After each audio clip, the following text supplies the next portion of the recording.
Hi there, welcome to the Candlestick Formations video. We're going to look at several of the more popular candlestick formations, and they are good for every trader to be aware of. They can help you get out of a trade early before it reverses against you, or it can help you from getting into what could potentially be a bad trade. These are going to be the more popular ones, the ones that almost every trader is aware of, and because of that, they do carry some weight in the market. First, we'll start out with the engulfing formation. A small-bodied candle is engulfed by a big-bodied candle of the opposite color. A bullish engulfing will appear at the bottom of a trend, while a bearish engulfing appears at the top of a trend. Bullish engulfing is a small-bodied candle, generally a bear-colored candle, and then it is followed, the pattern now is a bigger candle. The body is bigger than the small candle, and it is of the opposite color. A bullish engulfing candle is a small bear candle followed by a big bull candle. A bearish engulfing happens at the top of the trend. It's a small bull candle followed by a big bodied bear candle. The harami, or the inside bar. This is the exact opposite of the engulfing. A candle with a large body is followed by a candle with a smaller body. And it's kind of neat to note that in Japanese, harami means pregnant, so this is a good way to remember that. The body of the second candle is contained within the body of the larger candle to the left and is of the opposite color. Now we're going to look at some different kinds of dojis. Now this is the doji. It's valid when it appears at the top or bottom of a market move. The open and the close price is the same or is very close to being the same. Where the candle opens is where the candle closes. The body is very narrow, and the candle opens in the same place it closes. The length of the upper and lower shadows are small as the market has lost momentum.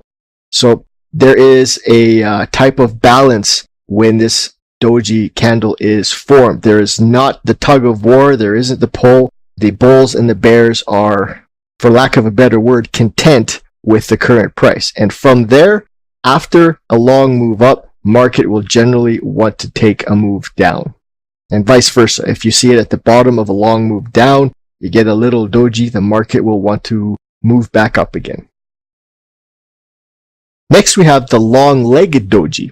Again, the open and the close are at the same price, but the upper and lower wicks are very long. The market is frantically looking for a direction. There is a period of indecision, but at the top or bottom of a trend, the temptation for the market to reverse becomes very strong. There is a battle going on. Because of the length of the wicks, you can tell that there is that competition between the bulls and the bears. There is a tug of war going on. But when you see this formation at the top or the bottom of a longer move, the market will generally change direction. Next, we have the gravestone doji. With a long wick, the open and close of this doji are at the bottom of the candle. The long wick is at the top of the candle. It's the top part while the body is at the bottom. This is a great formation denoting the end of an upward trend, but can on rare occasion also be found at the bottom of a trend.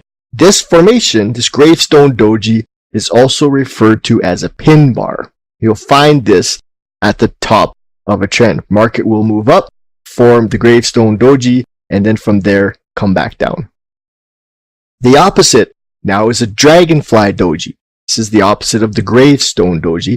Its open and close again are at the top of the candle formation with a long lower wick. This is a formation that will clearly determine the bottom of a trend, but will occasionally appear at the top of a trend. This also is referred to as a pin bar.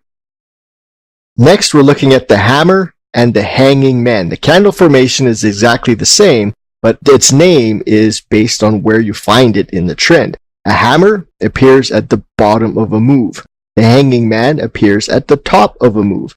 It's a small body and a longer lower wick, with either no upper wick or a very teeny little tiny one. The length of the lower wick is approximately 2 times the length of the body. And when you find this formation at the bottom of a move, chances are market wants to go up. And when you find this formation at the top of a move, the market is going to want to change and come back down. The color of the body in these hammer and hanging man formation doesn't much matter. but it's been said that the effectiveness of the formation is better if the hammer's body is white and the hanging man's body is black. So at the bottom of a move, you get a bullish color, and at the top of a move, you get a bearish color. This gives you a higher probability that this formation will work out. Inverted hammer and a shooting star. This is the same as the hammer and the hanging man, only upside down. The inverted hammer appears at the bottom of a move. The shooting star appears at the top of a move. The upper wick is double the length of the candle's body, and this candle has either no or very small lower wick. The railroad tracks. This is an instance of a quick change of mind by the markets. It's composed of two similarly lengthy candles that are longer than the average surrounding candles. The railroad tracks candles stick out like a sore thumb. Strong urge in one direction followed by an opposite candle. So there's a strong forward surge, which is pulled right back, or a strong downward surge, which is pulled right back. And this can appear in a sideways market more often than not. They are good reversal candles in moving markets, and they can also be found in relatively quiet times. In these cases, it's almost like a glitch in the works. There is very little in the way of an increase in momentum. Railroad tracks in a quiet market should not be traded, or traded with extreme caution. Now, wicks in general. Without looking for a specific candle formation, the wicks are important to pay attention to. Whether or not the candle body is longer or shorter than the average, a long wick will often point to a change in direction. A long wick on a single candle means that during that formation of the candle, there was more than usual aggressive battle between the bulls and the bears. Whoever was able to push the charge back to actually form the wick is generally going to keep pushing. An initial powerful surge upwards by the bulls is met with retaliation by the bears pushing it back down. The bears defending their control over the market will continue to be aggressive for a short while afterwards. So a wick on the top of a candle will imply that the market wants to keep moving down. Simultaneous wicks. A series of wicks is a heads up to a change in the market direction. As price keeps trying to push in a direction, it is being continually met with resistance. Eventually, this resistance will take over and push price in the opposite direction. So when you have a series of wicks that appear one after another at the top of a move, and the wicks are at the top of the candles, the market will want to drop. And if you have a downtrend and then candles start being formed that have longer than average wicks at the bottom, and you'll have 1, 2, 3, 4, maybe 5, you'll have a series of lower wicks at the bottom of a down move, the market is going to want to move up.